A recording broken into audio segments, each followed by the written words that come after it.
Bronwyn Melner, and today I'll be sharing an ethical dilemma I encountered during my foundation field practicum. This situation really challenged me to think carefully about confidentiality, collaboration, and how to apply the NASW Code of Ethics in a real school setting. It was one of those moments where I had to slow down, reflect, and make sure I was grounding myself in decisions that are in ethical practice. So, just a little bit about my practicum. My practicum takes place in a school based social work setting where collaboration with teachers and staff is really part of the everyday work. The dilemma I face centered around confidentiality versus collaboration, two values that are important but can sometimes pull in different directions depending on the situation.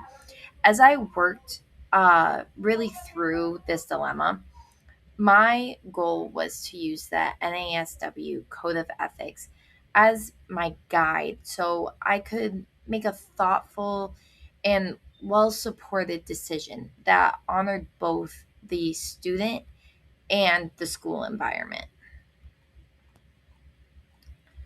So, in this situation, a student shared personal information with me and specifically asked me to that that it remains private. Okay. So confidentiality is such a core part of the social work relationship. And students open up because they trust that what they share will be protected unless of course there is a safety concern. Around the same time, a teacher approached me wanting more information. Um really all when teachers ask for more information, it's really that they want to better support the student in the classroom. They're not coming and asking so, they can get dirt on the student or anything. It's not like that. Teachers are usually asking from a place of genuine concern. They also just want to do their jobs better as well. The only thing is that they may not always understand the limits that social workers have to follow. They have to maintain those ethical boundaries. This can create pressure to share more than is ethically appropriate, especially when you want to be helpful. So, I found myself balancing confidentiality, the teacher's request, and the student's right to privacy all at once. And it was all in a way that required careful thought. So I had a few different obligations. As I thought through the situation, I realized that I had three obligations that were really pulling me in different directions all at the same time. So, to the teacher, I had a responsibility to collaborate, help them understand the students' needs, and to support academic success since teachers rely on us to help them respond effectively. To the student, I needed to protect confidentiality, respect their self determination, and maintain the trust that they had placed in me, which is essential for any ongoing support. And then I also had an obligation to the social work profession itself. I had an obligation to uphold social work values, to model appropriate boundaries, and to follow the NASW code even when others expect more information. I had to have an obligation, I didn't have to, but I had an obligation to use supervision to get through this kind of really tricky situation. And I had an obligation to protect the credibility of the social work role within the school. These competing obligations really formed the heart of this dilemma and really made the decision more complex. It really wasn't so black and white. So I really had to think through this carefully. So, one possible option was to share the information with the teacher. This could have supported teamwork.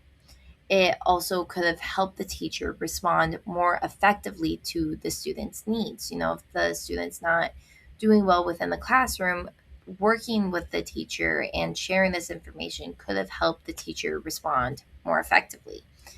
It also aligns with the NASW 2.03 on interdisciplinary collaboration and the NASW 1.01 on commitment to clients, both of which emphasize working together to support student well being.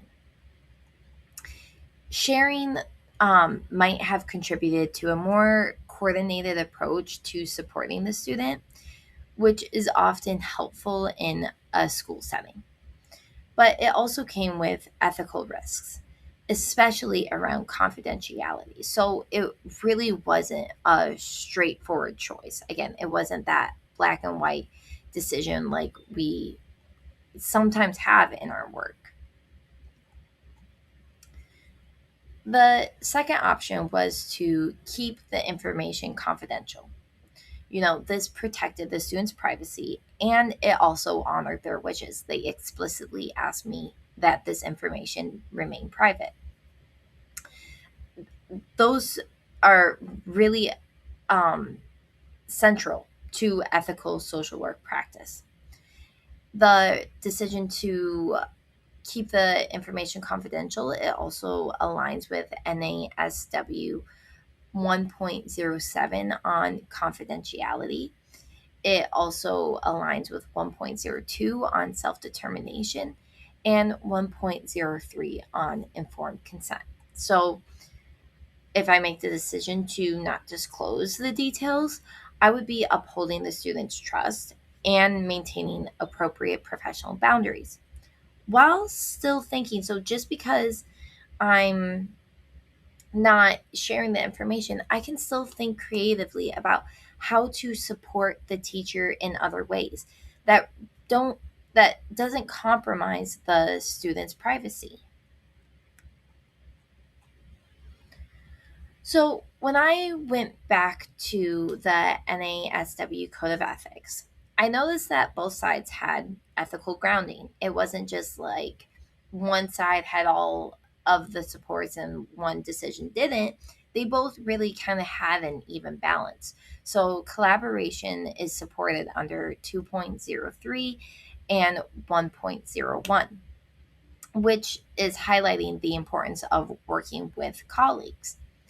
But confidentiality, self determination, and informed consent, or, 1.07, 1.02, and 1.03, are also central to our work and they carry significant weight. The code also emphasizes that sharing the least amount of information is necessary.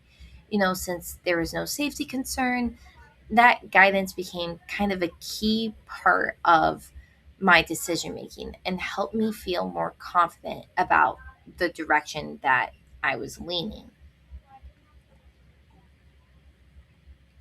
So, in the end, I decided that confidentiality needed to come first. There was no safety risk. The student clearly asked for privacy, and the code emphasizes limiting disclosure unless absolutely necessary.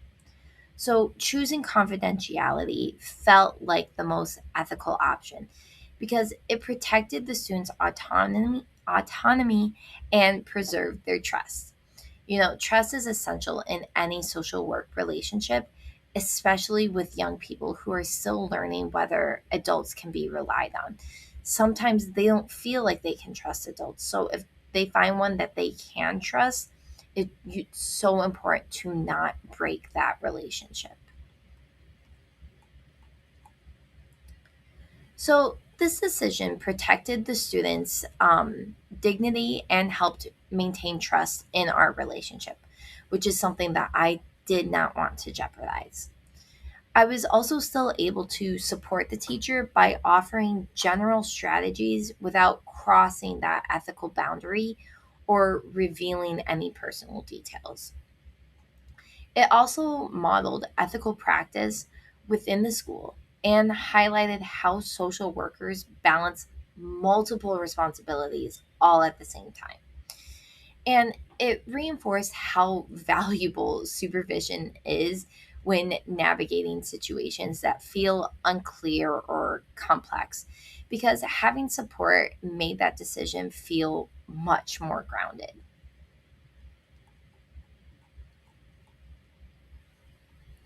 So, this experience reminded me that confidentiality is truly central in social work practice, especially in school settings where information can spread very quickly.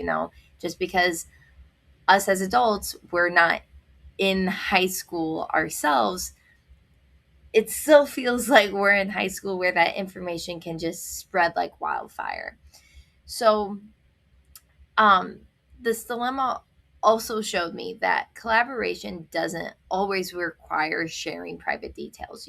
There are other ways to support teachers while still protecting students.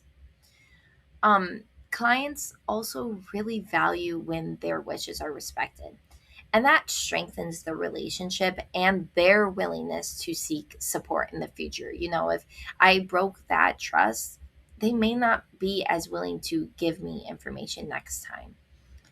And, when dilemmas arise, slowing down, consulting the NASW Code of Ethics, and using supervision brings clarity, which helps ensure that decisions are ethically sound.